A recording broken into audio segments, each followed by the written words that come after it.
తప్పకుండా యాత్రకి బయలుదేరవలసింది అని రోమస మహర్షి చెప్పి, నాతో ఇంద్రుడు ఒక మాట అన్నాడు, నన్నే నిన్ను దగ్గరుండి తీర్థయాత్రకి తీసుకెళ్ళి అన్నీ చూపించమన్నాడు. తీర్థయాత్ర చేయించడంలో రోమస మహర్షిది ఒక ప్రత్యేకత.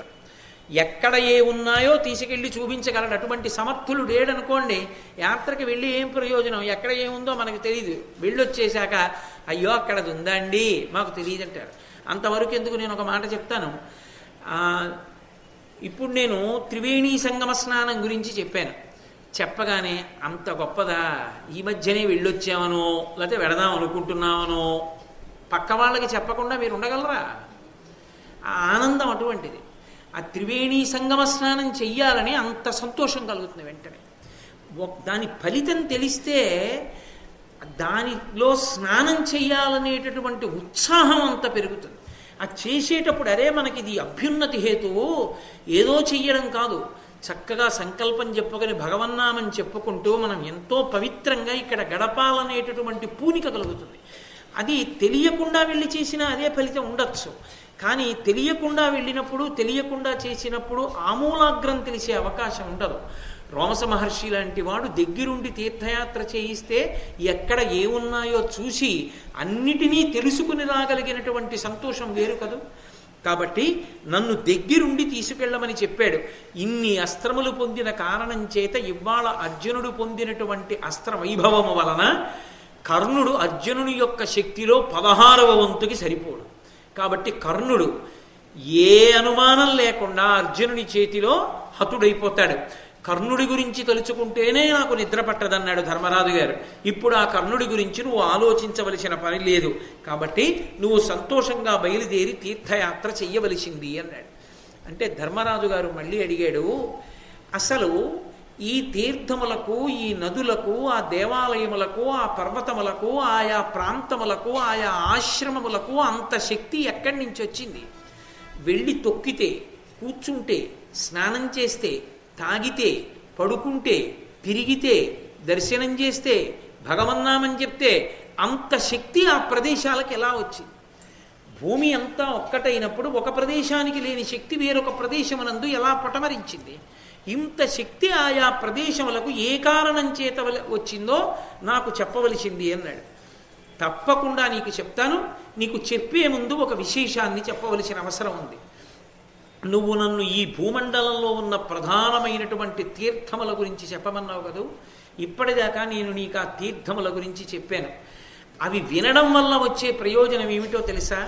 అనవజ్య తీర్థసేవనమును, కపిలా స్వర్ణ దానములు, ఉగ్ర తపంబును, చేయువానికి బోలునే పడయగ పేర్మి ఉభయలోక సుఖంబుల్. తీర్థయాత్ర చేయడం వల్ల ఎంత ఫలితం వస్తుంది అంటే, అనవజ్య తీర్థసేవనమును, ఆ తీర్థయాత్రకి వెళ్ళడం, కపిల గోవుని దానం చేయడం, బంగారాన్ని దానం చేయడం, చాలా గొప్పగా తపస్సు చేయడం, ఈ 4టిని సమానంగా చెప్పారు. కాబట్టి తీర్థయాత్రని తక్కువ చేయడానికి అవకాశం లేదు. తీర్థయాత్ర అంత గొప్పది. కాబట్టి ఆ తీర్థయాత్రకి నువ్వు తప్పకుండా బయలుదేరవలసింది. కాబట్టి నువ్వు యాత్రకి బయలుదేరు అనగానే ధర్మరాజు గారు అన్నాడు, నా దగ్గర ఉన్నటువంటి అనుచర వర్గంలో నన్ను అనుగమిస్తున్న వాళ్ళలో కొంతమంది సన్యాసులు ఉన్నారు, కొంతమంది భిక్షాటన మాత్రమే చేసి కడుపు నింపుకునేటటువంటి నియమం ఉన్న వాళ్ళు ఉన్నారు. వీళ్ళిద్దరినీ నాతో రావడానికి వీల్లేదని చెప్పి పక్కకి పంపించేస్తాను, వెనక్కి మరలించేస్తాను. నేను నియమం తీర్థయాత్రలో కుదరకపోవచ్చు.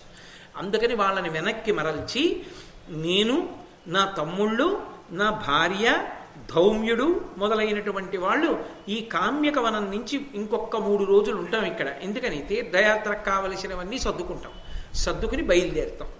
మార్గశీర్ష మాసం చివర తీర్థయాత్రలకు బయలుదేరుతామన్నాడు ధర్మరాజు గారు. ఎందుకని? మార్గశీర్ష మాసం చివర సర్వోత్కృష్టమైన కాలం అది, ఉపాసనకి చిట్ట చివరది. అందుకే దాని పేరే మార్గశిరము అని మనం అంటాం. మార్గశీర్షము అది మార్గమునకు చిట్ట చివరకి వచ్చినది. ఏమిటి చిట్ట చివర? ఏమిటి చిట్ట చివర అంటే దక్షిణాయనం అంతా ఉపాసనా కాలం. దక్షిణాయనం అంతా ఉపాసనా కాలం కాబట్టి దక్షిణాయనంలో ఉపాసన అంతా చేస్తే ఉత్తరాయణ పుణ్యకాలంలోకి ప్రవేశిస్తాడు. అంటే భగవంతుని యొక్క అనుగ్రహాన్ని పరిపూర్ణంగా పొందడానికి యోగ్యమైన కాలం ఆ కాలం. కాబట్టి అందుకే భోగి పండగ, మకర సంక్రమణము అవన్నీ అప్పుడు వస్తాయి. భోగి అన్న మాట రావడానికి కారణం అదే. భోగి 2 రకములైన భోగములు జరుగుతాయి. ఒకటి, వ్యవసాయదారులకు పంట అంతా చేతికి వస్తుంది కోతలు కోసి. అందుకని రైతు చాలా సంతోషంగా ఉంటాడు. పంట ఇంటికి వచ్చిందని పాయసాన్నం వండుకొని అమ్మవారికి నైవేద్యం చేస్తారు. లక్ష్మీదేవికి హోమం చేస్తారు ఆ కాలంలో. పాడి పంటలను ఇచ్చింది కాబట్టి పశువులన్నిటికీ కూడా పాయసాన్నం వండి ప్రత్యేకంగా తినిపిస్తారు కనుమ పండుగ నాడు. అలాగే పసిపిల్లలకి పీడ పడితే పోవాలి అని రేగుపళ్ళతో భోగి పీడ తీసేస్తారు. వాళ్ళు ఉత్తర కాలమునందు చాలా భోగం అనుభవించడానికి కావలసినటువంటి తేజస్సు వారి యందు నిలబడాలి అని కోరుకుంటూ. ఆంతరమైన భోగి ఏమిటి? ఉత్తరాయణ పుణ్యకాలం వచ్చింది అనేటప్పటికీ మనమందరం కూడా భగవంతుని యొక్క అనుగ్రహాన్ని పరిపూర్ణంగా పొందడానికి యోగ్యమైనటువంటి కాలం. దక్షిణాయనంలో ఉపాసన చేసి చేసి చేసి చేసి ఉన్న కారణం చేత ఆ ఉపాసన యొక్క ఫలితమే ఉత్తరాయణ పుణ్యకాలమునందు కనపడుతుంది. అందుకే కళ్యాణకారకమై ఉంటుంది. అందుకే మార్గశిర మాసంలో ఏం చేశారు అంటే భాగవతంలో వ్యాసుల వారు చెప్పింది కాత్యాయని వ్రతం చేశారు. పరదేవతని ఆరాధన చెయ్యాలి. మార్గశిర మాసంలో చెయ్యవలసింది ఏది అంటే పార్వతీదేవి యొక్క ఆరాధనము, పార్వతీదేవి పూజలు జరగాలి. మార్గశిర మాసంలో వచ్చేటటువంటి ఆర్ద్రా నక్షత్రంలో తెల్లవారుజామున 3:30 శివాలయాల్లో అభిషేకాలు జరగాలి. యథార్థమునకు మార్గశీర్ష మాసమంతా కూడా పరమశివుడు పార్వతీదేవుల యొక్క ఆరాధనకు సంబంధించిన కాలము. అందుకే కాత్యాయని మహామాయే మహాయోగిన్యధీశ్వరి నందకోప సుతందేవి పతిమ్మే కురితే నమః అని వ్యాసుల వారు భాగవతంలో సంస్కృత మూలంలో చెప్తారు. వాళ్ళందరూ కూడా కాత్యాయని వ్రతం చేసి కృష్ణుణ్ణి పతిగా పొందుతామని చేసినటువంటి కాలము మార్గశీర్ష మాసం. ఆ మార్గశీర్ష మాసంలో చేస్తే శీర్షము చివరకు వచ్చేసింది ఉపాసన. మార్గశీర్షం అయిపోతే పుష్యమాసం వచ్చేస్తుంది. పుష్యమాసంలో ఉత్తరాయణ పుణ్యకాలం ప్రవేశిస్తుంది. ఉత్తరాయణ పుణ్యకాలం ప్రవేశిస్తే పితృదేవతల దగ్గర నుంచి తరిస్తారు చేసిన మంచి పనుల వలన. దక్షిణాయనంలో చేసిన ఉపాసన వలన జీవి తరిస్తాడు. అది యోగ్యమైన కాలం కనుక బాహ్యమునందు కూడా అనుకూలంగా ఉంటుంది, చల్లగా ఉంటుంది. ఆరోగ్యం దేనివల్ల దెబ్బతింటుంది అంటే నీటి వలన దెబ్బతింటుంది. నీరు ఎక్కువ శరీరం ఎప్పుడు అడుగుతుంది? వేడిగా ఉంటే అడుగుతుంది. దేవాలయ ప్రాంగణాలన్నీ రాతితో నిర్మింపబడి ఉంటాయి. మంచి వేసవకాలంలో యాత్రకు వెడితే ఇక ప్రతివాడు గుళ్ళో చెప్పులు వేసుకు తిరగడం మొదలు పెడతాడు. ఇచ్చట చెప్పులు వేసుకు తిరగరాదు అని బోర్డులు పెట్టవలసిన అవసరం వస్తుంది. ఎందుకని? చెప్పులతో వెళ్ళకపోతే కాళ్ళు కాలుతాయి. ఒక్కొక్క దేవాలయానికి ప్రధాన ద్వారం దగ్గర నుంచి లోపలికి వెళ్ళడానికి ఎంతో దూరం నడిచి వెళ్ళవలసి ఉంటుంది.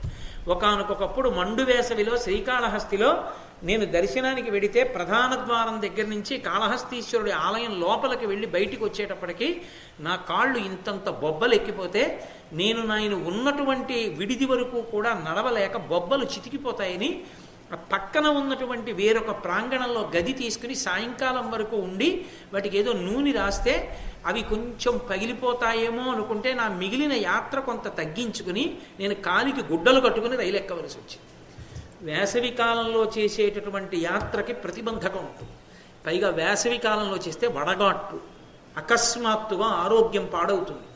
వేసవి కాలంలో యాత్ర చేస్తే శరీరం నీరు ఎక్కువ పుచ్చుకొని అతిసారాది వ్యాధులు ప్రబలుతాయి. ఆ నీరు సరి అయింది కాకపోతే అన్ని ప్రాంతాలలో నీరు శరీరం అంగీకరించదు.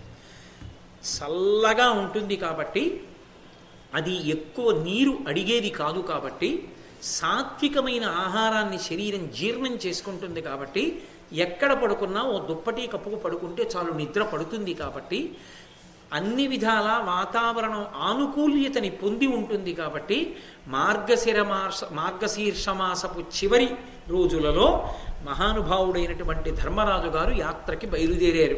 యాత్రకి ఎప్పుడు బయలుదేరాలో ఎలా వెళ్ళాలో కూడా భారతాన్ని చదువుకుంటే అసలు తీర్థయాత్ర ఎలా చెయ్యాలి అన్నది అర్థమవుతుంది. తీర్థయాత్రలు చేసేవాళ్ళు మహాభారతంలో ఆరణ్య పర్వాన్ని చదువుకుని తీర్థయాత్ర చేస్తే ఎక్కువ ఫలితం వస్తుంది. మేము ఎక్కడికి వెళ్ళాలండి అని అడగక్కర్లేదు, వీటిలో ఏదో తీర్థం ఎంచుకుని వెళ్ళవచ్చు. వెళ్ళేటప్పుడు ఎలా వెళ్ళాలో ఎవరితో వెళ్ళాలో కూడా తీర్థయాత్ర అర్థమైపోతుంది. భార్యను వదిలేసి వెళ్ళిపోకూడదు. మా ఆవిడ ఇంట్లో ఉంటుందండి నేను వెళ్ళిపోతానండి అనో, లేకపోతే మా ఆయనకి ఖాళీ లేదు నేను వెళ్ళిపోతానండి అనకూడదు. ఇద్దరూ కలిసి తమ పితృదేవతల్ని తరింప చేయడానికి ఒండరులు కలిసి తీర్థయాత్ర చెయ్యాలి. తీర్థయాత్ర కూడా చేయకపోతే కలిసి ఆ దాంపత్యానికి నమస్కారం.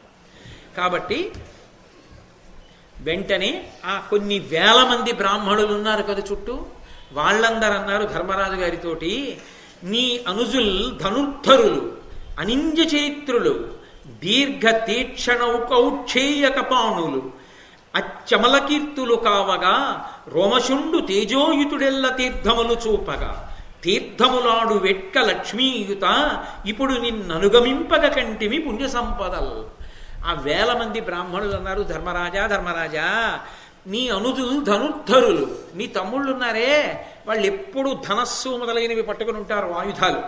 అనింజ చరిత్రులు, ఆయుధాలు పట్టుకున్నారు కదా అని ఎవరి జోలికి పడితే వాళ్ళ జోలికి వెళ్ళేవాళ్ళు కారు. వాళ్ళు మత్సలేని చరిత్ర ఉన్నవాళ్ళు, కడుపు వరకు విరలాడేటటువంటి పెద్ద పెద్ద కత్తులు కట్టుకుని ఉన్నటువంటి వాళ్ళు, విశేషమైన కీర్తి గణించిన వాళ్ళు. ఇక రోమశుడో ఒక్క యాత్రకి వెడితే ఎక్కడ స్నానం చేయాలో, ఎప్పుడు స్నానం చేయాలో, ఏ గుడిలోకి వెళ్ళాలో, ఆ గుడిలో దర్శనం చేసుకుంటే ఏ ఫలితం వస్తుందో చెప్పగలిగిన సమర్థుడు. వెనక వెడుతున్నవాడివి నువ్వు, ద్రౌపదీదేవి. ఇలాంటి యాత్రకి వెడుతున్న బృందంతో కలిసి వెడితే మేము కూడా చక్క అవన్నీ స్నానాలు చేసి తెలుసుకుంటాం తప్ప మా మొహం మేము ఒక్కళ్ళం వెడితే ఏం తెలుసుకుంటాం ధర్మరాజా, మేము నీతో వచ్చేస్తాం.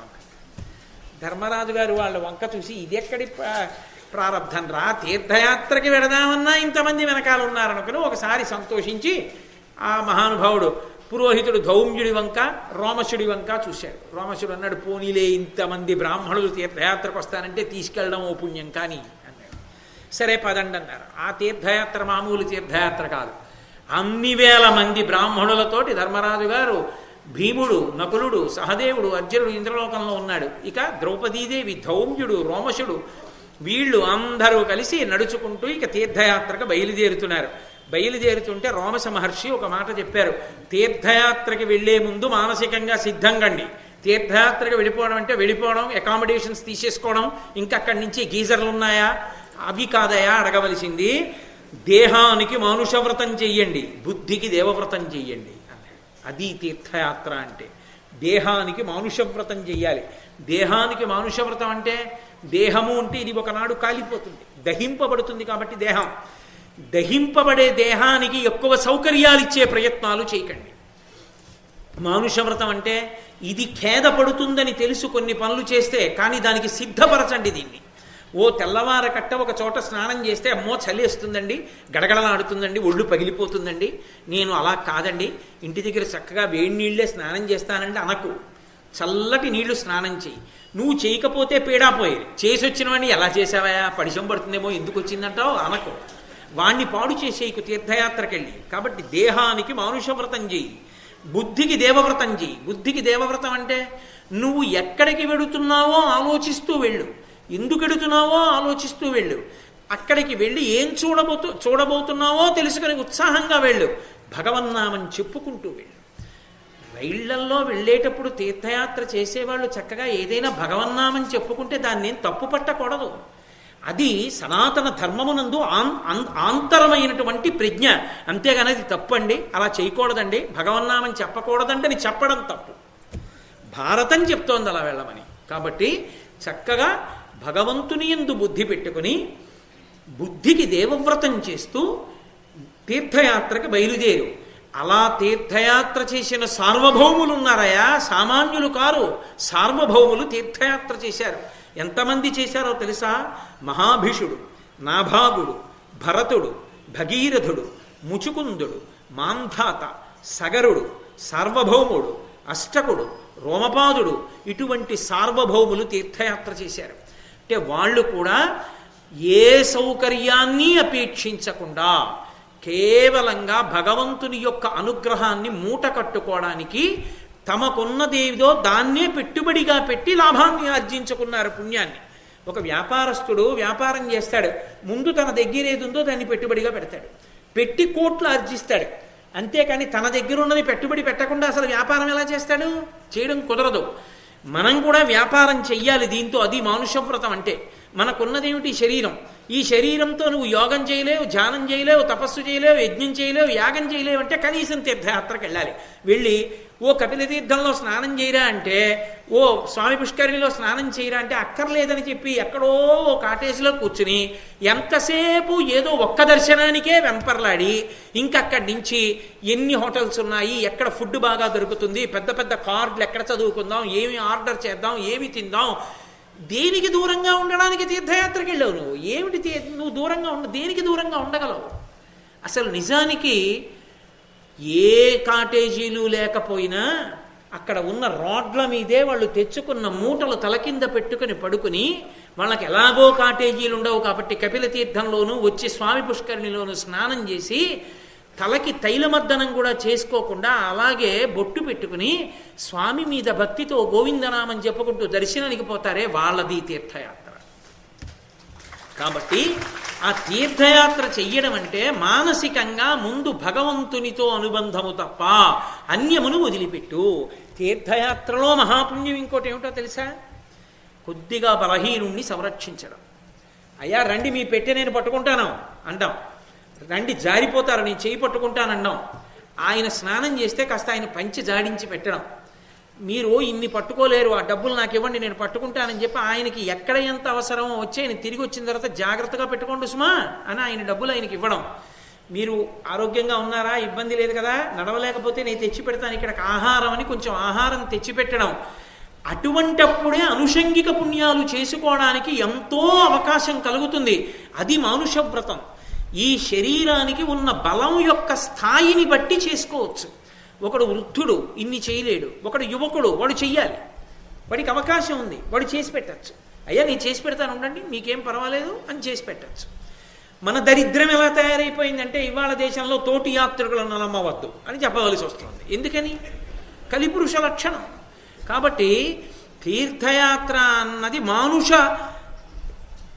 యాత్ర, మానుష సంబంధమైనటువంటి వ్రతంగా చెయ్యి సుమా.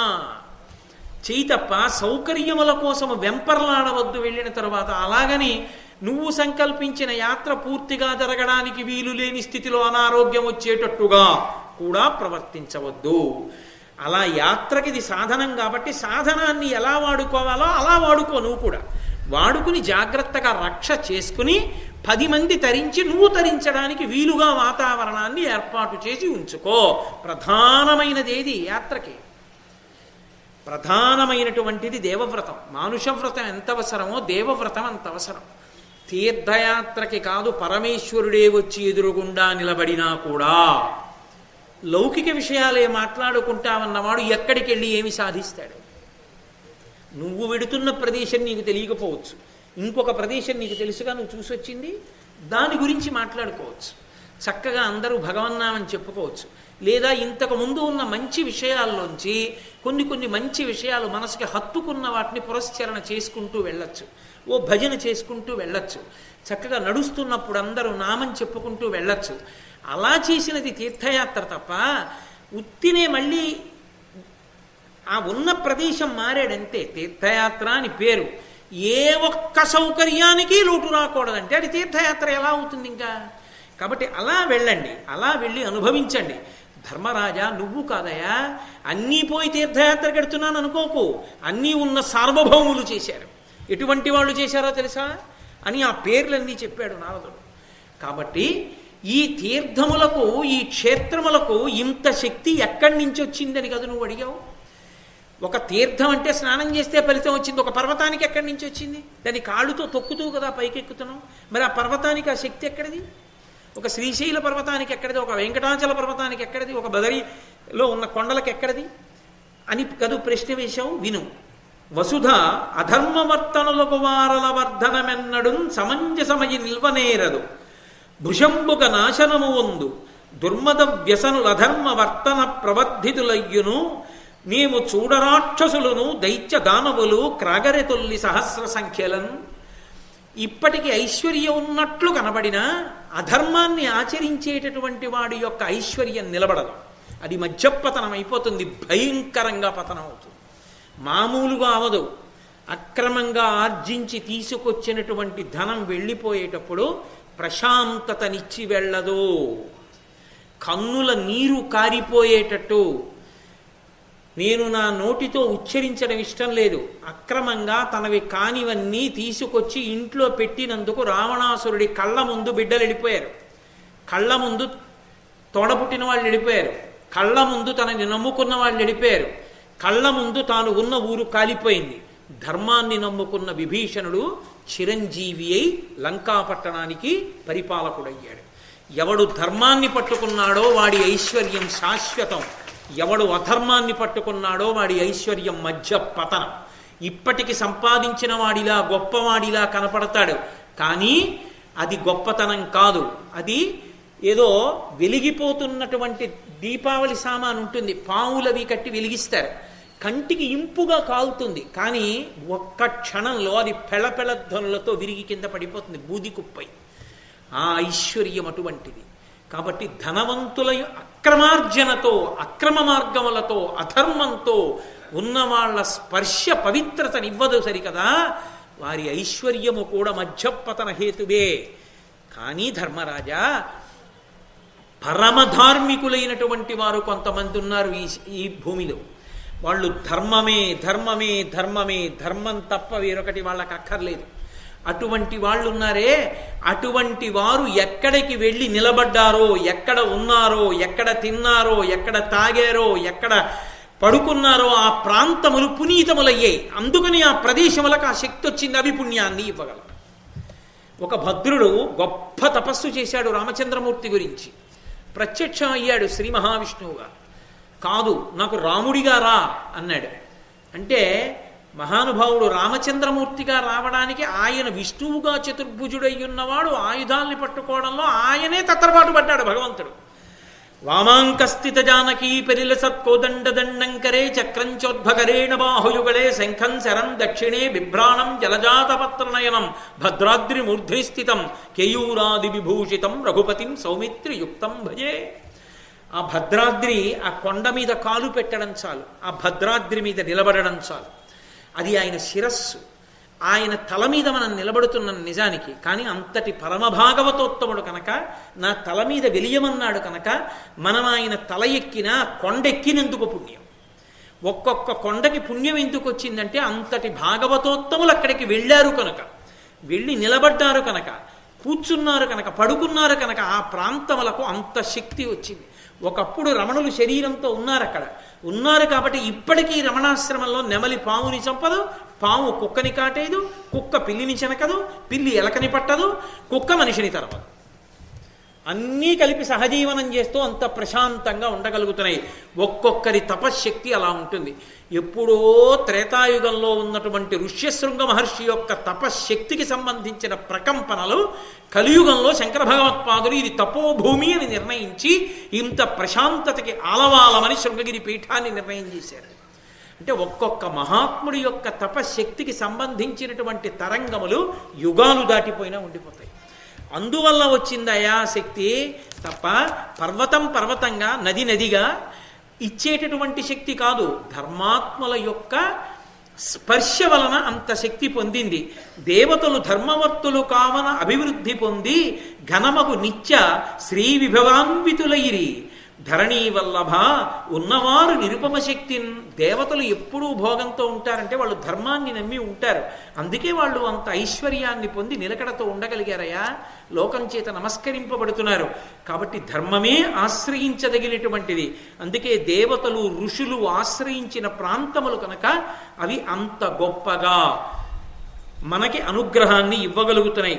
బాగా గుర్తుపెట్టుకో, ఒక మనిషి అభివృద్ధిలోకి రావాలి అంటే ఆ అభివృద్ధి కారకమైనటువంటివి ఈ భూమండలంలో మూడే ఉన్నాయి ధర్మరాజా. ఈ మూడే ఏ వ్యక్తినైనా వృద్ధిలోకి తీసుకొస్తాయి. మొట్టమొదటిది తీర్థయాత్ర. తీర్థయాత్ర మనిషి అభ్యున్నతికి కారణము. 2 యజ్ఞము. 3 విప్రుల ఆశీస్సు. ఈ 3 కూడా ఒక మనిషి అభ్యున్నతిలోకి రావడానికి హేతువులై ఉంటాయి. కాబట్టి తప్పకుండా వెళ్ళు. గయాక్షేత్రాన్ని మాత్రం మరిచిపోకు. మళ్ళీ చెప్పాడు గయ గురించి. మన కోసం చేసుకునేవి మిగిలినవి, మన కోసం పితృదేవతల కోసం కూడా చేసేది గయ. సరవి నధూతరజ ప్రియపుత్రుండు గయుడును రాజర్షి క్రతువులిందు బ్రహ్మ సరంబన బరగంగ మునుచేసే ఆతని యజ్ఞంబులందు సకల జన భుక్త శేషాన్న శైలంబులిరువది ఏనగు సంఖ్యతా నిరుగనయ్యే తత్కృత క్రతు బహు దక్షిణా సంఖ్యయు ఉడు సికథా సంఖ్యయును ఎరుగగాదు జనులకు. అట్టి గయునామమున గయా అనగ పుణ్యతీర్థమయ్య నిధియు పితృహితార్థమిందు పిండ ప్రదానంబు చేయగలిగిన ఇష్టసిద్ధి కలుగు. గయుడనేటటువంటి రాజు అక్కడ యజ్ఞం చేసి అక్కడికి వచ్చి చూడడానికి వచ్చినటువంటి ప్రజలందరికీ అన్నం పెట్టాడు. కొన్ని లక్షల మంది అన్నం తిన్నారు. అంతమంది అన్నం తింటే ఆ అన్నం తింటున్నప్పుడు వాళ్ళ కంచాల కింద వాళ్ళు తిన్న పాత్రల పక్కన అన్నం పడింది కొంత. ఆ అన్నం అంతా తీసేసి కింద పడిపోయిన అన్నాన్ని పక్కన పోశారు. అలా పోసిన అన్నం 25 కొండలైంది. పక్కకి తీసిన అన్నం వేస్తే 25 కొండలైంది. అంటే ఎంతమంది అన్నం తిన్నారో ఆయన ఇచ్చినటువంటి దక్షిణలు ఎంత అని లెక్క పెట్టాలంటే ఈ భూమండలంలో ఉన్నటువంటి ఇసుకలో ఉన్నటువంటి రేణువులన్నింటినీ లెక్క పెట్టగలిగిన వాడు ఎవరైనా ఉంటే, ఆకాశంలోని నక్షత్రములన్నిటినీ లెక్క పెట్టగలిగిన వాడు ఎవరైనా ఉంటే, గయుడు అక్కడ చేసినటువంటి యజ్ఞంలో ఇచ్చినటువంటి భూరి దక్షిణల యొక్క విలువని కూడా లెక్క పెట్టగలడు. అంత దానం చేశాడు, అంత అన్నం పెట్టాడు. గయుడు అంత అన్నం పెట్టి అంత దానం చేసిన క్షేత్రమే గయ. అందుకే అక్కడికి వెళ్ళి ఫల్గుణీ నదిలో స్నానం చేసి పితృపిండం పెడితే పితృదేవతలు తరించిపోతారు. ఒక భక్తుడు వెళ్ళి ఉన్నందుకు, యజ్ఞం చేసినందుకు, అన్నం పెట్టినందుకు గయకంత ఫలితం వచ్చింది. మనం కాదు, పితృదేవతలు తరిస్తున్నారు. పితృదేవతలు కాదు, ఇంట్లో పనిచేసి మనకి ఎంతో ఆప్యాయంగా ఉండి చచ్చిపోయిన వాడు ఎవరో ఉంటాడు. వాడి పేరు తెలియదు, లేకపోతే ఏదో 4వ తరంలో ముందున్న వాళ్ళు ఎవరంటారు తెలియదండి, మాకు మా ముత్తాత గారి తండ్రి గారు తెలియదు పేరు, యజ్ఞయ్య, ఇంకా ముందు యజ్ఞయ్య, ఆవిడ భార్య యజ్ఞమ్మ. ఎంతమంది పేర్లు తెలియకపోతే అంతమందికి యజ్ఞయ్య యజ్ఞమ్మ అని పేరు పెట్టి చేయించేస్తారు. చేయించేసి ఆ రావి చెట్టు కిందకి తీసుకెళ్ళి అడుగుతారు, తరించారా మా వాళ్ళని, బ్రాహ్మణ వాక్కుగా చెప్పిస్తారు, తరించారు. కాబట్టి అంత గొప్పది గయాక్షేత్రం. గయకంత గొప్పతనం రావడానికి కారణం అది. గయ వెళ్ళడం గొప్ప కాదు, గయ యొక్క గొప్పతనాన్ని తెలుసుకుని వెళ్ళడం గొప్ప. దానికి భారతం కారణమవుతుంది. అందుకే భారతం చదవండి అనడానికి, దేవాలయ ప్రాంగణంలో భారతం చెప్పండి అనడానికి కారణం అదే. ఇన్ని క్షేత్రాల పేర్లు, ఇన్ని తీర్థాల పేర్లు, ఇంతమంది సార్వభౌముల పేర్లు ఇన్ని ఎక్కడ పలకబడుతున్నాయో ఆ దేవాలయ ప్రాంగణం పునీతమైపోతుంది. విన్నవాళ్ళందరూ అంత శక్తిని పొందుతారు. కాబట్టి నీకు ఈ సందర్భంలోనే ఒక మాట చెప్తున్నాను ధర్మరాజా. ఇప్పుడు నేను చెప్పినటువంటి క్షేత్రాల పేర్లు, తీర్థాల పేర్లు మహాభారత ప్రవచనం జరుగుతుండగా, ఆరణ్య పర్వం జరుగుతుండగా విన్నవాళ్ళు ఎవరున్నారో, మహాభారతాంతర్గతంగా ప్రవచనంలో విన్నవాళ్ళందరికీ కూడా వీళ్ళందరూ ఈ తీర్థముల యందు స్నానము చేసిన ఫలితం వేసేస్తారు. అందుకని నేను ఇన్ని తీర్థములు, ఇన్ని క్షేత్రములు, వీటి వైభవాన్ని పూసగుచ్చినట్టు నీకు చెప్పడానికి కారణం అది ఆరణ్యపర్వం. అందుకు భారతం చదువుకోండి, భారతం వినండి అంటారు. కారణం అందుకు. అందున ప్రత్యేకించి తల్లిదండ్రుల శరీరాన్ని విడిచిపెట్టిన సంవత్సరంలో భారతం వినండి అని చెప్తారు. కారణం ఏమిటంటే ఈ ఫలితానికి భారతం విన్నందుకు పితృదేవతలు తరిస్తారు. తల్లిదండ్రుల శరీరం పడిపోయిన సంవత్సరంలో భారతం వినకపోవడం పితృదేవతల పట్ల ద్రోహం. వినాలి, జరుగుతోందని తెలిసి కూడా వెళ్లకుండా ఉండకూడదు. కాబట్టి అంత గొప్పవయ్యా ఈ క్షేత్ర, ఈ తీర్థయాత్ర అని చెప్పి అగస్త్య మహర్షి యొక్క చరిత్ర చెప్పడం మొదలుపెట్టాడు. ఒకానొకప్పుడు అగస్త్య మహర్షి ఒక అరణ్యంలో నడిచి వెడుతున్నారు. మహాత్ముల యొక్క స్పర్శ చేత కదూ ఇంత గొప్ప స్థితి వస్తుంది. అగస్త్యుడు నివసించినటువంటి ఆశ్రమాలలో నివసించడం గొప్ప అని కదూ. ఎందుకు అగస్త్యుడు అంత గొప్పవాడయ్యాడో చెప్తున్నారు. ఆయన ఒక అరణ్యంలో నడిచి వెడుతుంటే చిగురుటాకుల్ని పట్టుకుని తలకిందులుగా వేలాడుతూ తపస్సు చేస్తున్నారు కొంతమంది. చిగురుటాకుల్ని, కొమ్మల్ని కాదు, చిగురుటాకుల్ని పట్టుకుని వేలాడుతున్నారంటే ఏమిటి దాని అర్థం? చిగురుటాకు ఎంతట్లో చిరిగిపోతుంది, వాడు ఎప్పుడైనా కింద పడిపోతుంటాడు. మళ్ళీ వాడు పడిపోయాడని కూర్చోడానికి ఉండదు, మళ్ళీ చిగురుటాకే పట్టుకుని వేలాడుతూ ఉండాలి. ఏమిటి వాడి కర్మ? ఎందుకలా? అగస్త్య మహర్షి చూసి ఆశ్చర్యపోయి, మీరు ఎందుకు ఇలా చిగురుటాకులు పట్టుకుని ఇలా తలకిందులుగా వేలాడుతున్నారని అడిగారు. అడిగితే వాళ్ళన్నారు, మేమెవరో కాదు నాయనా, నీ పితృదేవతలమే. నీకు తండ్రి తరంలో వచ్చిన వాళ్ళం. నువ్వు పెళ్లి చేసుకోలేదు కదూ, అటు సన్యాసము తీసుకోలేదు, ఇటు పెళ్లి చేసుకోలేదు. కడుపున పుట్టినటువంటి పిల్లలు పెళ్ళిళ్ళు చేసుకోకుండా ఉండిపోతే పితృదేవతల్ని ఇలా కట్టేస్తారు, నీలాంటి గొప్ప కొడుకుని కన్నందుకు. మరి నీ అంత గొప్ప కొడుకుని కన్నాం కదూ, పెళ్లి ఎవరిని? అగస్త్యుణ్ణి అన్నారు. నువ్వు పెళ్లి చేసుకోలేదుగా, మమ్మల్ని ఇలా తిప్పి కట్టారు, చిగురుటాకులు పట్టుకు వేలాడమన్నారు. ఉరే నాయనా, మా కోసమైనా పెళ్లి చేసుకోరా అన్నారు. పెళ్లి చేసుకోవడం అంటే నాకు తగిన కన్య దొరకాలి కదా అన్నారు అగస్త్య మహర్షి. అని తప్పకుండా చేసుకుంటాడు, పితృదేవతల్ని ఉద్ధరించాలి అని ఆలోచించి, ఇంతకుముందు విదర్భ రాజ్యాన్ని పరిపాలిస్తున్నటువంటి రాజుగారు తనకి సంతానం లేని కారణం చేత అగస్త్య మహర్షి పాదములు పట్టుకుని నాకు సంతానం కలిగేటట్టుగా అనుగ్రహించవలసింది అని ప్రార్థన చేస్తే, అగస్త్య మహర్షి యొక్క అనుగ్రహం చేతనే విదర్భరాజుకు ఒక కుమార్తె కలిగింది. ఆమె పేరు లోపాముద్ర. ఆ లోపాముద్రనే తనకిమ్మని వెళ్ళి విదర్భరాజుని అడిగాడు అగస్త్య మహర్షి. అడిగితే విదర్భరాజు అనుకున్నాడు, నారలు కట్టి కూరలనిశంబుగనుగ్రవనంబులో తపోభారమునన్ కృషుండైన బ్రాహ్మణుడీ లతాంగి పెండ్లి అయి, నరలు కట్టి కూరలనిశంబుగ ఉగ్ర తపంబులో తపోభారము దాల్చియుండుమని పంపక మిన్నక ఉండనిర్చుని. ఈయన ఎప్పుడూ తపస్సు చేసుకుంటూ ఎక్కడో ఆశ్రమంలో కూర్చుని ఏవో దొరికినటువంటి దుంపలు, తేనె, కాయలు, పళ్ళు తింటూ జీవితాన్ని గడుపుతుంటాడే, ఏ భోగాలు కోరుకోడు కదా. ఇలాంటి వాడికి ఇచ్చి లేకలేక పుట్టిన కూతురు లోపాముద్రని వివాహం చేస్తే, రేపు నేను ఎలా తపస్సు చేస్తున్నానో అలా నువ్వు తపస్సు చేస్తూ నాకు సహాయం చెయ్యమని, జట కట్టుకోమని, నారచీరలిచ్చి, కందమూలాలు తినమని, పర్ణశాలలో ఉండమని అంటాడు కదా. నా కూతురు బాధపడదా అని తండ్రి బెంగపెట్టుకున్నాడు. ఆమె పేరు లోపాముద్ర. లోపాముద్ర చాలా చాలా గొప్ప పేరు.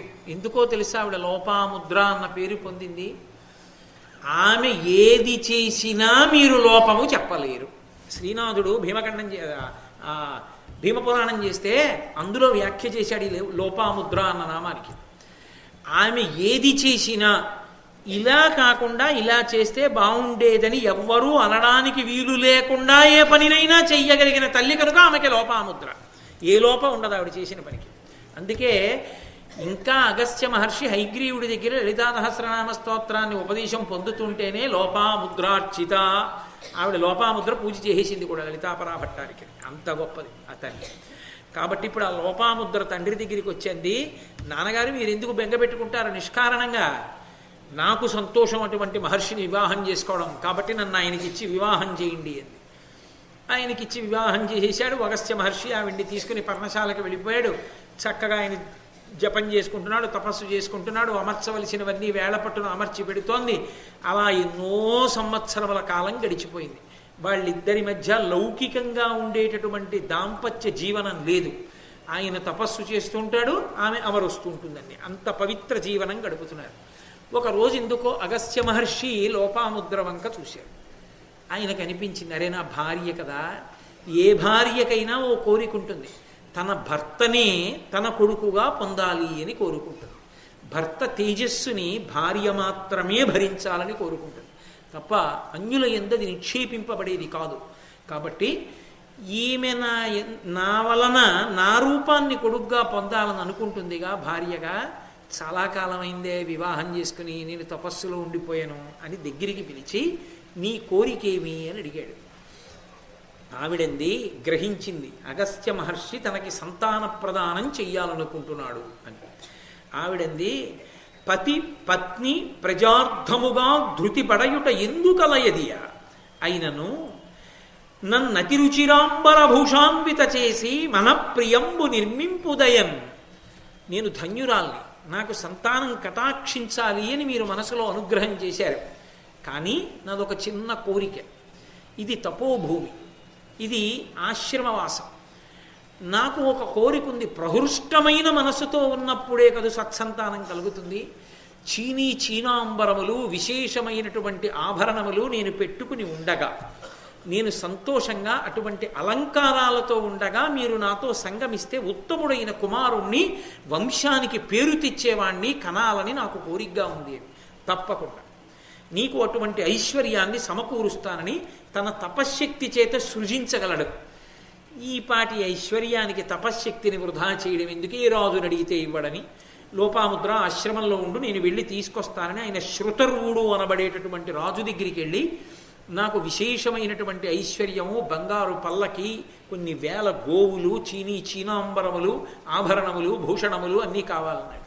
ఆయన వెంటనే కోశాగారానికి అధికారిని పిలిచి ఇంత దానం చేయడానికి మన దగ్గర ఉందా అన్నాడు. వెంటనే అగస్త్య మహర్షి అన్నారు, నాకు దానం చేయడం వల్ల నువ్వు ఇప్పటి వరకు ఎవరిని కాపాడుతున్నావో వాళ్ళని కాపాడడంలో లోటు రాకూడదు. అగస్త్యుడికి ఇచ్చాను కదండి అందుకని మీకు తక్కువ చేశాను అనకూడదు సుమా. నీ దగ్గరున్న వాళ్ళని పోషిస్తుండగా నాకంత ఇవ్వడానికి ఉందా, ఉంటే లేకపోతే లేదు, లేదని చెప్పి నేనేం బెగబెట్టుకోను. అది ధర్మం అంటే, అది ధర్మం అడగడం అంటే. అంటే ఆయన అన్నాడు, వెంటనే కోశాధికారిని పిలిచి ఇంత ఉందా అని అడిగాడు. ఆయన లెక్కలు చూసి అన్నాడు, మనకి ఎంత వస్తోందో అంతా ఖర్చు అవుతోంది, మన దగ్గర నిలవ ఉండదన్నాడు. అంటే ఆయన నిలవ ఉంచుకోడు. ఎందుకు నిలవ ఉంచుకోడు? నిలవ ఉంచుకుంటే భోగాలను భవిద్దాం అనిపిస్తుందేమో, ప్రజలకి ఖర్చు పెట్టాలి, అందుకని వచ్చినట్టు ఖర్చు పెట్టేస్తున్నాడు. నా దగ్గర నిలవలేదు అన్నాడు. ఏం బెగ్గబెట్టుకో, నువ్వురా, నీకు కొంత ఇప్పిస్తాను, నాతో రా అన్నాడు. అది ఆయన ఔదార్యం. నీకని ఉంచుకోవట్లేదుగా, నాలాంటి వాడివే నువ్వు అంతఃపురంలో ఉన్నా కాబట్టి పద ఇద్దరం పెడదాం అన్నాడు. ఆ వెంటనే శృతర్వుడు కూడా బయలుదేరాడు. అగస్త్యుడు శృతర్వుడు కలిసి వేరొక రాజు దగ్గరికి వెళ్ళారు. ఆయన పేరు భ్రధనశ్వుడు. ఆయన దగ్గరికి వెళ్ళి మళ్ళీ ఇదే కోరిక కోరాడు. ఆయన అన్నాడు, ఇదే కోరిక కోరితే మరి ఆయన కూడా ధార్మికంగా ఇవ్వాలి కదా. మళ్ళీ ఆయన కోశాధికారిని పిలిచి లెక్కలు అడిగాడు. అడిగితే ఆయన అన్నాడు, మనకి ఎంత వస్తోందో అంతా అయిపోతోంది అన్నాడు. అయితే నీ దగ్గర పుచ్చుకోను, నీకు లేదు, నాతో రా, నీకు ఇప్పిస్తానన్నాడు. ఇప్పుడు ఆ ఇద్దరు రాజుల్ని కూడా తీసుకుని త్రసదస్యుడు అనే మూడో రాజు దగ్గరికి వెళ్ళాడు. ఆయన్ని ఇదే అడిగాడు. ఆయన చూసన్నాడు, నా దగ్గర అంతే పరిస్థితి అన్నాడంటే అంత ధార్మికంగా పరిపాలించారు. వెంటనే అగస్త్య మహర్షి అన్నారు, నువ్వు నాతో రా, నీకు ఇప్పిస్తానన్నాడు.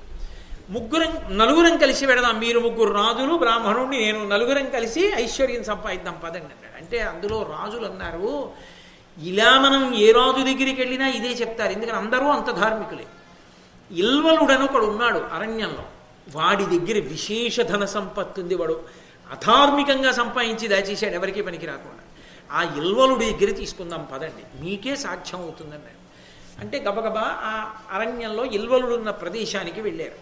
విడితే ఆ ఇల్వలుడు వెంటనే అగస్త్య మహర్షిని చూసి, అయా పితృకార్యం చేయాలి. ఆ రోజుల్లో బ్రాహ్మణులకు కూడా మాంసం వండి పెట్టేవారు ఆ యుగంలో, కాబట్టి పితృకార్యం అయితే మాంసం పెట్టాలి. కానీ కలియుగంలో మాంసం తినకూడదు బ్రాహ్మణుడు, అందుకే మాంసానికి ప్రత్యామ్నాయం గారె విను తప్ప.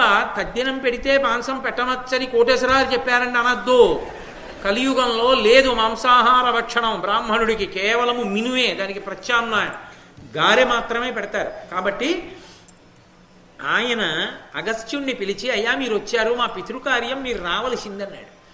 అంటే సరేనని ఈయన భోజనానికి వెళ్తున్నాడు, రాజులు వస్తున్నారు. రాజులు అన్నారు, వాడితో చాలా ప్రమాదం అండోయ్, వాడితో ఒక పెద్ద కథ ఉంది, వీళ్ళ తమ్ముడు ఉన్నాడు వాతాపి అని. ఈ ఇల్వలుడు ఒకనకొకప్పుడు ఒక బ్రాహ్మణుడు వస్తే ఆయనకి భోజనం పెట్టాడు. భోజనం అంతా పెట్టేసిన తర్వాత ఆయన తినేసి వెళ్ళిపోతుంటే ఆయన వెంటపడ్డాడు. వెంటపడి నాకు సర్వసిద్ధులు కలిగే మంత్రం ఇమ్మన్నాడు. వీడు ప్రమాదకరమైన వ్యక్తి, వీడికి అటువంటి మంత్రాన్ని ఇస్తే లోకాన్ని తినేస్తాడని ఆయన ఇవ్వకుండా వెళ్ళిపోయాడు. ఆయన్ని మళ్ళీ భోజనానికి పిలిచి ఆ భోజనం పెట్టేటప్పుడు తన తమ్ముడైన వాతాపిని చంపేసి కూర వండి పెట్టేశాడు. ఆ వాతాపిని తినేశాడు. పాపం ఆ బ్రాహ్మణుడు తెలియక పితృకార్యం కదా అనుకుని తిన్నాడు. తినేసిన తర్వాత వాతాపి బయటికి రా అన్నాడు ఇల్వలుడు. వాడు అలా వచ్చేస్తాడు, వాడికి అదో శక్తి. జరాసంధుడు జరాసంధుడు చూడండి, 2 ముక్కలు అంటుకుపోయినట్టు. ఆ పుట్టినప్పుడు చచ్చిపోయేటప్పుడు అంటుకున్న ఆయన భారతంలో లేదు కాబట్టి ఆ వాతాపి బయటకు వచ్చేసేవాడు, పొట్ట చీరుకుపోయేది వచ్చిన వాడికి, వాడిని తినేసేవారు ఇద్దరు అన్నదమ్ములు కలిసి. కాబట్టి తినేస్తాడయో అగస్త్య మహర్షి, ఐశ్వర్యం మాట దేవుడు మన్ని తినేస్తాడు, జాగ్రత్త అన్నారు. మీకెందుకు బెంగా పెట్టనివ్వండి అన్నాడు. అన్నీ పెట్టేశారు అగస్త్య మహర్షికి, శుభ్రంగా తినేశాడు. ఈయన పొట్ట మీద చెయ్యేసుకుని ఉత్తరాపోసనం బట్టి లేస్తూ లేస్తూ జీర్ణం జీర్ణం వాతాపి జీర్ణం అన్నాడు. ఈ ఇల్వలుడు మంచి బ్రాహ్మణుడు దొరికాళ్లే, భలే పొట్టిగా కురిమట్టంగా బాగున్నాడు, అగస్త్యుడు పొట్టిగా ఉంటాడు అని బాగా దొరికాడు అనుకుని వాతాపి వాతాపి బయటికి రా అన్నాడు. ఇంకెక్కడ వాతాపి జీర్ణం అయిపోయాడు అన్నాడు అగస్త్య మహర్షి. అందుకే ఇప్పటికీ చంటి పిల్లలకి పాలు పడితే పొట్ట మీద చెయ్యేసి జీర్ణం జీర్ణం వాతాపి జీర్ణం అంటుంటారు తల్లులు. అందులో ఏ జీర్ణం కాని పదార్థం ఉన్నా నీకు జీర్ణమైపోవుగాక, అగస్త్య మహర్షి అనుగ్రహం నీకు కలుగుగాక. కాబట్టి వెంటనే హడిలిపోయాడు ఇల్వలుడు. అమ్మ బాబోయ్, ఇతనెవరో సామాన్యుడు కాడురా బాబోయ్ అని.